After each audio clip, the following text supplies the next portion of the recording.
Hi viewers, welcome to Build Up with Kolawole Isaiah. I'm excited to have you today on this episode of Build Up with me, and I'm sure that you'll be blessed in the name of Jesus. Today we'll be looking at a very fundamental topic, and I'm sure that it's going to help you in no small way, and that is purpose and spirituality. Purpose and spirituality. When we are talking about purpose, we are talking about the reason for creating a thing. We're talking about the reason why a thing exists. I believe you're following me. Now, I want you to understand that our God is a God of purpose. Our God is a God of purpose. Everything God does has a reason attached to it. Everything God does has a reason attached to it. Your existence is to a cause. Your existence is for a reason. Your existence is for a purpose. Now, I know you've heard this, but let me remind you that there is nobody existing on earth that does not have a purpose. There is nobody existing on earth that does not have a purpose. Now, you might have heard that word before, but I want it to sink in to you as you're listening to it right now. That means, as you are listening to me, there is a reason in the mind of God why He created you. There is a reason in the heart of God that made Him create you. Look at Jeremiah chapter 1 verse 5. God was talking to Jeremiah. He said, "Before I formed you, I knew you, and I ordained you to be a prophet unto the nation." Listen, that is, before the creation of Jeremiah, there was an intention in the heart of God. Before God formed Jeremiah, there is something God had in mind. And what is that? It is for Jeremiah to be a prophet unto the nation. In fact, he said, "Before I formed you, I knew you," number one, and then I ordained you to be a prophet unto the nation. That is, the purpose of Jeremiah existed before the creation of Jeremiah. I don't know if somebody is getting what I'm saying. The purpose of Jeremiah existed before the creation of Jeremiah. That is to say, God does not create a thing first and then start thinking of the purpose for which that thing would fulfill. God does not create a thing first, then start scratching his head to think of the purpose for which that thing would fulfill. No, God knows the purpose first. He determines the purpose first before he proceeds to creation. So, purpose is the intention in the heart of the creator before he started creating. Purpose is the intention in the heart of the creator before he started creating. So, for you listening to me today, there is something in the heart of God while He created you. There is something in the heart of God. God has a reason for creating you. In fact, the fact that you are alive today, you being alive today, is already a pointer that there is something in the heart of God, and there is a purpose, there is a problem God intends to solve, and that is why He created you. So I want you to know that there is nobody existing on earth without a purpose. Although we have people who are yet to discover their purpose, but then we don't have such a thing as people existing without a purpose.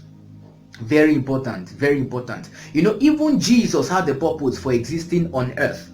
The coming of Jesus on earth was to a cause, was for a reason. If you look at the book of First John chapter 3 verse 8, First John chapter 3 verse 8, the Bible says, the B part, it says, "For this cause," that is, that word cause there, you can replace it with purpose. "For this cause, for this purpose, was the Son of Man made manifest, that he might destroy the works of darkness." That is, for this purpose was, that means for this purpose was Jesus existing. And what is that purpose? To destroy the works of darkness, to destroy sin and its consequences. So if your existence on earth is for a reason, is to a cause. You have a purpose. You might not have discovered it yet, but there is the plan of God. There is something God has in his heart before he created you. Very important. Very important. Now, I would like to say this, that your purpose is not ambition. Purpose is not talent. Purpose is not skill. Purpose is not desire. Purpose is not passion. Now, all these things that I've mentioned can be a pointer to the discovery of your purpose, but these things in themselves are not your purpose. Purpose is not talent, it is not ambition, it is not skill, it is not gift, it is not your ability to do things. No, your purpose, those things can be a pointer to your purpose, but they are not your purpose in themselves. It is very important. It is very important. Now, today we'll be looking at something very important, and that is the role of spirituality in purpose. What is the link between spirituality and purpose? What is the link between spirituality and purpose? Now, I would like to say this. When we are talking about purpose, there are three major phases you must pay attention to. That is, there are three stages in purpose. The first stage is purpose discovery.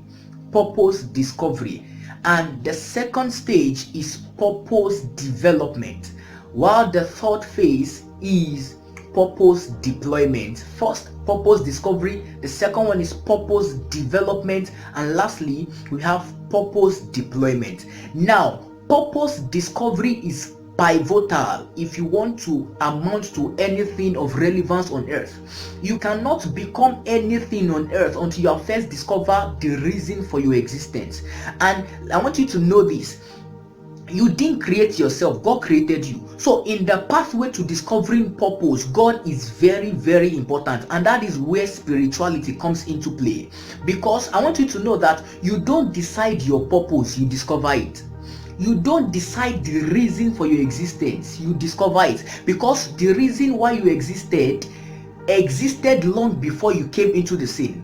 What am I trying to say? Your purpose existed long before you arrived. Your purpose existed long before you were created. So before God created you, He knew the reason why He wanted to create you. So your own assignment is to discover the reason, and that is where spirituality comes into play.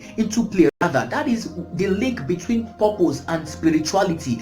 If you really want to explore your purpose to its fullness, you can't negate the God factor.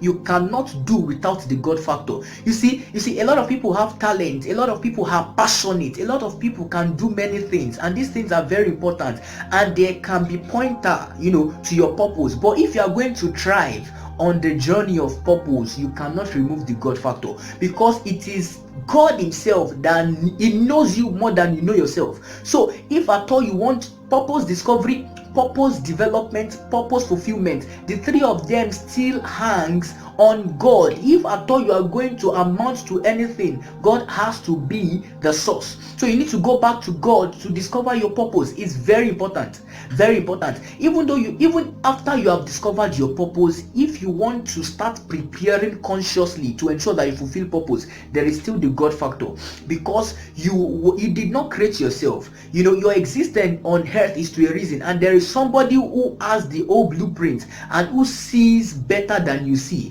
So your fraternity with God will go a long way in enabling you to fulfill purpose. Your union with God will go a long way in enabling you to do exploit. Very important. Very important. Spirituality, life is spiritual, and then living must be spiritual. And you know that the essence of living, the essence of life is to live a life of purpose. The essence of life is to live a life of purpose. So you cannot underrule the place of spirituality. Very, very important. If at all you are going to make an impact, you are going to make a mark on earth, you must have union with God. And finally, I would like to end on this note. You see, your devotion to God is a platform that will enable you to fulfill purpose. The fervency of your spirit will determine whether or not you fulfill your assignment on earth. The fervency of your spirit will determine whether or not you fulfill your assignment on earth. Please, I want to enjoin you. Please don't take God with levity. Whatever you're doing on earth, let God be the first. The Bible says in the book of Genesis chapter 1 verse 1, it says, in the beginning God. Whatever you're doing, you can't underrule the place of God. In the beginning of your life, let God be the first thing that you will, put in place before you start doing any other thing. I believe that you have been blessed today, and I'm sure that your life will never remain the same. Thank you so much for tuning in. God bless you in Jesus' name. Amen.